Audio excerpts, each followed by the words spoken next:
과정에서 추산된 결과를 보여줍니다. we're using 이러한 that, if you 시나리오를 like, as the 바탕으로 basis of how they became 2050년 a 감축 target for 목표를 설정한 2050. 것입니다. But what, as I said, we know from the policy discussions that have 제가 앞서 taken place at 말씀드렸듯 the IMO IMO의 that 정책 those 회의를 are 통해 going 새로운 to, 규제가 there'll be new 생겨날 regulations coming 예정이고 in, which 포세이돈 the 원칙 Poseidon 또한 이러한 principles will 신규 adapt to. 규제에 But the 적응해 나가야 할 consistency 것입니다. we will 이러한 apply 변화에도 is 한결같은 것이 the 하나 overall 있다면 reduction in 바로 우리가 greenhouse gas 계속해서 emissions, 해운 in this case 산업의 CO2 온실가스 emissions in 배출량, particular from 특히 탄소 shipping. 배출량을 If 감축해 we just 나갈 go 것이라는 through some very 겁니다. quick examples, 간단히 you 몇 can 가지 예를 see here 들어보겠습니다. that 화면에 these are 보시면 individual vessels in a 포트폴리오에 개별 portfolio, 선박이 몇 척 있습니다. and we 이를 take 가중 평균 the 내보도록 weighted 하겠습니다. average. If you go through to the next slide, please, you'll 다음 see that 슬라이드를 there's an 보시면 example of 선박별 대출 individual 잔액을 loan 예시로 든 outstanding 사례가 나와 amounts against 있습니다. individual vessels. We calculate each individual 우선 각 vessels. 선박마다 계산을 We then 했고 이후 take a 개별 weighted 선박의 average 배출 for 대비 the 포트폴리오를 portfolio 기준으로 against the emissions 가중 of those 평균치를 individual ships. And 산출했습니다. in this example, we show that 이 this 사례를 particular 보시면 해당 portfolio is 포트폴리오는 14% 글로벌 선박 above 궤도보다 the global 14% fleet 높이 위치해 trajectory, 있다는 made 것을 up of 보실 수 the different 있습니다. individual vessel trajectories. The only piece of 포트폴리오는 information that 개별 will be 선박으로 disclosed is the 구성되었지만 공시되는 14%. 지표는 There is no 14%라는 하나의 disclosure of individual 숫자뿐입니다. vessels. There is no disclosure 각 of 선박별로 individual 공시되는 ship 지표도 owners. 없고 각 This is 선주에 about 대한 the 공시 또한 bank, a 없습니다. bank's or 개별 signatory's 선박의 portfolio 배출 대비 배출 using the 잔액의 weighted 가중 average of the 평균치를 낸 debt 수치가 outstanding against 은행 및 individual 서명기관의 vessels. 포트폴리오에 사용되는 We have 것입니다. used secured financing 또 on the 우리는 basis 선박 that 저당권이 ship 투명하다는 mortgages 전제 are 하에 also 담보부 transparent. They're 대출을 available at the 실행했으며 registry if you 해당 wish to look. 정보는 등기부에서 And 확인 we expect 가능합니다. over time to 저희는 move to 시간이 지남에 include 따라 더 많은 요소가 포함될 것이라고 the 예상하고 Poseidon principles 배출 will evolve, I 데이터가 think, 공공 to 자료로 become a fleet 공유되는 시대가 basis 오면 at some point 포세이돈 원칙은 when 선단을 emissions data 기반으로 is all in 수치를 public 산정할 수 domain. 있도록 할 것입니다. Accountability, the 두 second 번째 요소인 principle, 신뢰성 is 또한 very 매우 important. 중요합니다. Again, this goes to 다시 being 말씀드리지만 consistent with 이는 the 일관성 data, 있는 the 비편파적 unbiased 데이터 data, 사용 and the 및 standards, the 이러한 데이터 mandatory 수집을 위한 standards established IMO의 by the 의무 IMO 기준과 for 밀접한 protection of 관련이 that data. 있습니다. And in that way, as we've 실제로 gathered the data 저희는 this 올해 year 이러한 from our 방식을 clients, 통해 we've been able 고객사로부터 to answer 데이터를 questions and 수집했고 to explain why 덕분에 the 관련 data that 지분에 they are 대한 already 명확한 답을 providing 제시하고 through their flag 고객사가 state 각 to the 기구를 IMO 통해 is the IMO에 data 제출하는 that we 데이터를 wish to 왜 receive from them, 우리에게도 제출해야 and that 하는지도 data 잘 will be 설명할 수 maintained 있었습니다. confidentially.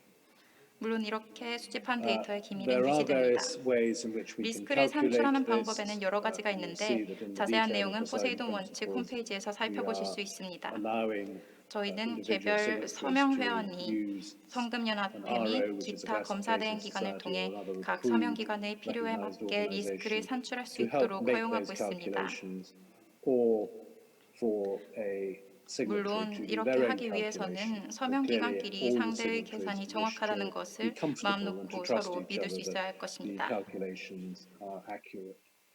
We set out here, and we'll just go through these quite quickly. We set out here the way in which that works, where the ship owner, go forward to the next slide, please, the ship owner gives the data, but as you can see in the green there, the ship owner is calculating the data, providing it to the recognized organization, usually a classification society, and then that goes to the IMO database, and either the ship owner provides the signatory with the information or asks the classification society, the RO, to give the signatory, and in that way each of us receives the data, and preferably and quite importantly that data of course has been verified. When it goes onto the IMO database, it should have been verified, and that should give us the comfort and assurance that the information is accurate. And we have discovered in this first year, and of course it's the first year for ship 또 owners as 무엇보다 well, 중요한 검증된 providing this 데이터를 data, 확보할 수도 있습니다. that any mistakes, IMO 데이터베이스에 취합되는 unintentional 정보들은 mistakes, 검증 if you like, 과정을 are 거쳐야 하므로 우리는 removed. 해당 정보의 정확성과 신뢰도를 So 확보할 수 if we 있는 go 것입니다. to the next slide, you 이러한 will see 방식이 that 올해 where are 처음 we getting the 시험되면서 data? 선수들 What 역시 is the 데이터 data 제공이 we're using? 처음이었을 So we're 텐데요. using 그런 the 만큼 data 의도치 않은 we've discussed 실수들의 from 시행착오는 the 앞으로 줄어들 ship owner 것으로 or from the RO. 보입니다. And then we have to get the 다음 슬라이드에서 우리가 decarbonization 어떻게 데이터를 trajectories, and we're 얻는지 또 getting 어떤 that 데이터를 from the Poseidon Principles 사용하는지 확인해 Association. 보겠습니다.